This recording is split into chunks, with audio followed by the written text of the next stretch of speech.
Hello. Welcome to this video exploring NI, the Introverted Intuitive Type, per Jung's work in psychological types and also Socionics. This is a type, INFJ, INTJ, types leading with introverted intuition that is highly popular, and most typologists in new union communities type themselves as NI individuals. And so I think it's a type that is highly popular because it is supposed to be the rarest. And from all of my research, I understand it's a very weird type. If it was more common, that would be bizarre. So let's go through the behavioral profiles. In past videos, I would read Jung and read Socionics. I'm not going to do that because I think it's just too long and complicated, but know that I base it off of my own notes from Jung's psychological types, highlighting any behavioral traits that I could find. And so this is some sort of synthesis that I did in order to make this video very clear. So let's start with Jung. In his book, Psychological Types, how does he describe the NI dominant individual or the introverted intuition type? So behavioral traits, there is a disengagement from sensory reality. Remember that if you are intuitive dominant, the psychological function that's the most repressed is sensation. So this makes sense. They will appear indifferent to physical surroundings or any sort of practical matters, right? Anything that has to do with maybe, I'm thinking of cooking, but the car, or taking action or doing something. Anything that's physical that demands the body to be engaged, they're indifferent to that. They have little awareness of their own bodily state or its effect on others. They're not tracking any information from the body, how the body might feel and how others' bodies might feel too in a space. They may neglect physical health or appear clumsy and disconnected from their physical needs. So always a bit like detached, loopy, like they're not truly grounded and anchored. That's a feeling you may have with those individuals. Then, another behavioral trait, they will have a deep absorption in inner images, right? Symbolic images that come from the unconscious. They will move from one vivid inner vision to another without needing any external validation. They're not seeking to see what other people think of that vision. They're just really focused on truly developing that inner vision they're having. They're captivated by unfolding symbolic images, the way they move and develop symbolic images and archetypes or even dreamlike sequences. They don't seek to explain things logically or evaluate it morally that much, though Jung says sometimes there are some introverted intuitives that will sort of delve into the morality of it and link it to them and what they should be doing with that vision. But mostly they're more focused in just perceiving it, right? So see how that image evolves and transforms within their psyche. Then another trait, there's a difficulty connecting internal experiences with outer action, right? So they have this vision, it doesn't necessarily translate into any action. So they'll see vision as detached from themselves, not immediately concerned with how it relates to them, meaning, oh, I have this vision, should I bring it forth into the world? Should I make a plan out of this vision? That's not really where they're going, they're just perceiving it. They often don't translate these internal revelations, into tangible plans or behaviors, so they will seem sort of impractical in their heads. And their language, the way they speak, may not be necessarily clear. It may be more like metaphorical and poetic and sort of difficult for other people to understand, even more so sensors, because it will be so detached from anything concrete and real and easily shareable that it might be difficult to grasp. Then, preoccupation with symbolic or prophetic, meaning prophecy, right? Being able to sort of guess the future. They will perceive future potentials or hidden meanings behind current events, maybe understanding the origin of an event and so where it will lead. That's often how they're perceiving the world. They may speak in terms of what it all means, reuniting everything under this one sort of explanation, meaning, vision, image, rather than what is actually happening. So It's really the forest for the trees. They will not necessarily sit on that one event and be clear about that one event. They'll bring it back to forest, no matter the individual trees within, right? That's very NI, I think. Then another trait, tendency toward aesthetic detachment. Aesthetic being sensory, beauty, things that are pleasing to the eye or the senses. So they may shape visions artistically or speak about them aesthetically, but without moral or practical concern, right? So they'll see it, but they're not necessarily translating it into sensory concrete experiences. They're interested in the beauty, strangeness, or even the emotional charge of their vision and their images, but not its applicability in the daily world.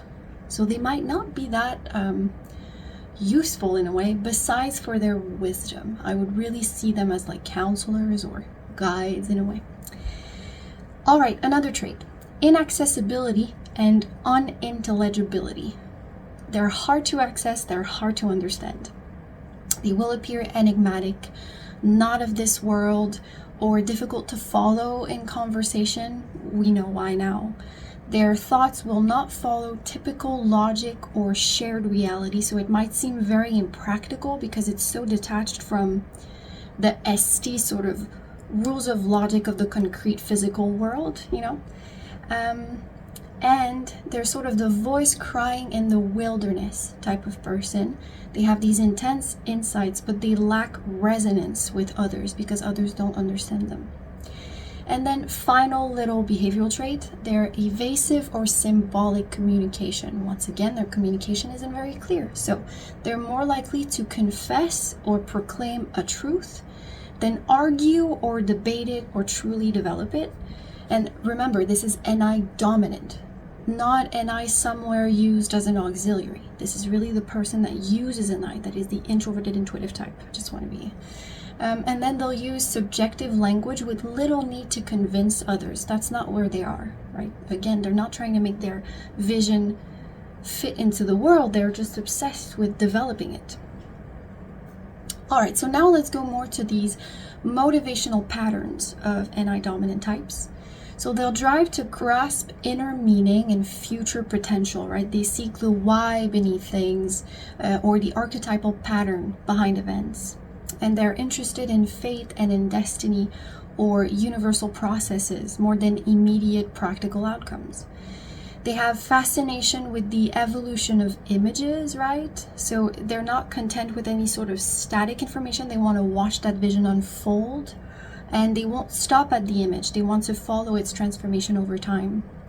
They're motivated by visionary or prophetic insight. So they feel they're receiving messages or insights about humanity, events, and they're motivated by a sense of symbolic or perhaps moral significance rather than personal gain. There's a detachment from the self a little bit, from the self F or the self T, right? It's N, it's perception. And they have an avoidance of grounding their vision in practical judgment, like we've seen. So potential pitfalls, as Jung outlined, or even neuroses, they can have compulsion neurosis due to this repressed sensation. So they can have unconscious expression of extroverted sensation in primitive compulsive forms. They can be highly sensitive to light, sound, taste, temperature without clear reason. They just have a hard time with being stimulated sensorily. They have obsessive ties to specific objects or people, like physical anchors that sort of fill the need of this neglected function. Also, they have this impulsiveness and sensory indulgence, which is the shadow side, so they may erupt into sudden physical indulgence or compulsive behavior, and they can exhibit childlike dependence on immediate sensation when overwhelmed. I'm seeing things, but I'm not going to go there.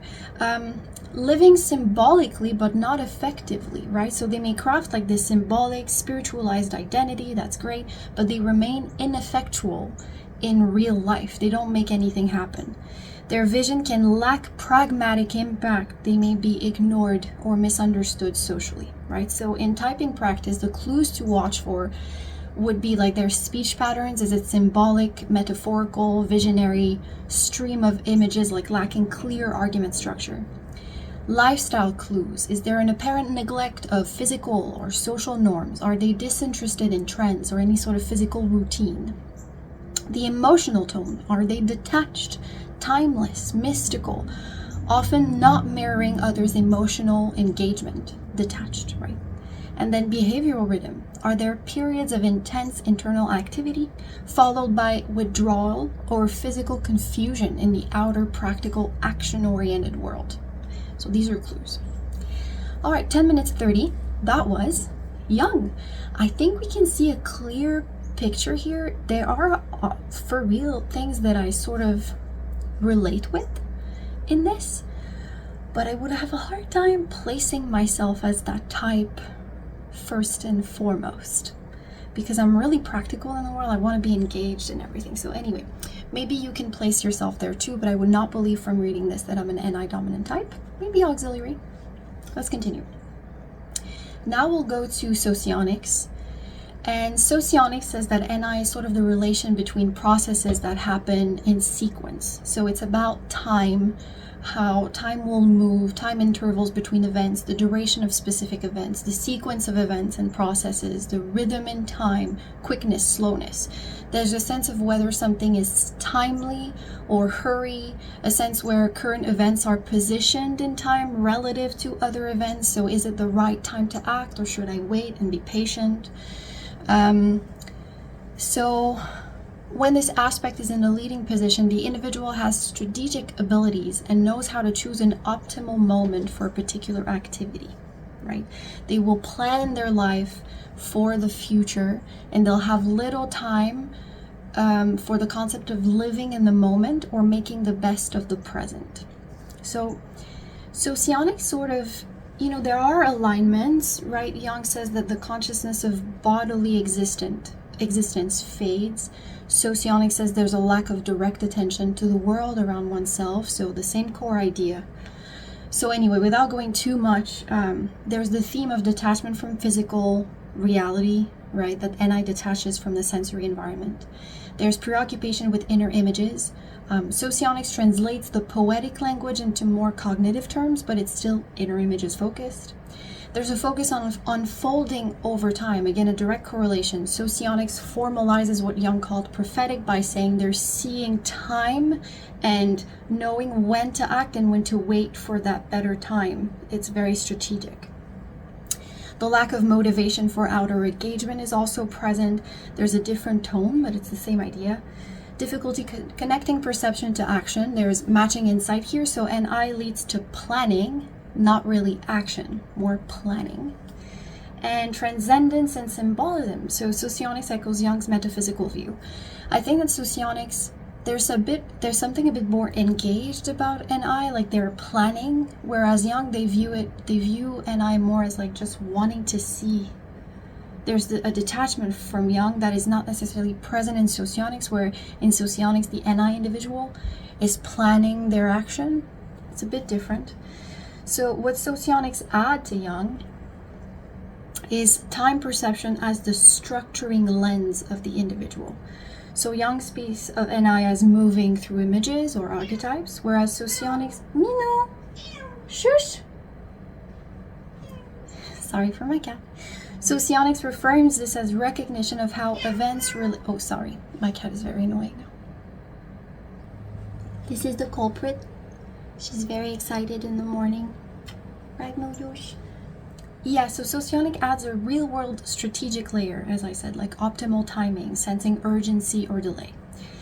Then NI is a spiritual mood, so Socionics frames temporal perception, right, as inseparable from one's inner state. So anxiety, calmness, anticipation, like the inner state of an NI individual is directly linked to their own perception of time. So they can feel anxious, no time, or really relaxed, no hurry, there's a lot of time, right? And this brings an emotional mood-based nuance that is absent from Jung.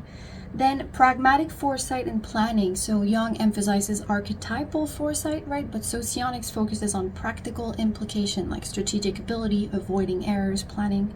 So this is closer to how people use NI in decision-making and life navigation. And then NI as a leading function equals planning-oriented psychology. So Socionics clarifies that when NI is dominant, the person is generally goal-oriented, long-range focused, not present-focused. And it adds functional nuance. Valuing NI comes with visible behavior like strategic restraint, disdain for impulsiveness. And here I have to say, from Socionics, I highly relate, much more than Jung. Perhaps it would make sense then that NI is an auxiliary for me. But again, where do you place yourself here, right? So, in summary, Socionics and Jung, they describe the same function, but from sort of different lenses. Jung, it's more like psychological, analytical, it's mystical, symbolic, archetypal, poetic, and existential. Whereas in Socionics, it's a bit more anchored. How does the person actually use this psychological function, this type, in daily life? And so you'll see that it's more temporal, structural, of processes and times, strategic, psychologically precise, which I highly relate to. But Socionics complements Jung by adding more emphasis on time and sequencing and strategic forecasting, and it clarifies NI behavior in everyday life, like calm pacing, fear of being late, reluctance toward spontaneous action, and a more systematic framing of how NI can appear lazy, neurotic, or overly abstract forms. So Socionics, it's not really contradictory to Jung. It just translates all this mystical effect into a more sharpened imagery of how this can look like in daily life, which is especially useful for typing. So there you go. Next video, I'll make more of a quick typing guide because I always like these sorts of videos. But tell me what you think, what stands out to you the most. For me, it's like I really relate, but it sort of feels like I would truly see this more as auxiliary. I even have this high sensitivity of physical sensitivity. I'm really sensitive to light and sound and movement, and I get overwhelmed sometimes by the outer world, but I can also sort of be in it. So I don't know, this is a highly mystical person. I keep seeing in like a psychic, a mystic. I'm seeing in Game of Thrones, there's this guy, is it Bren? His name is? Like with these insights.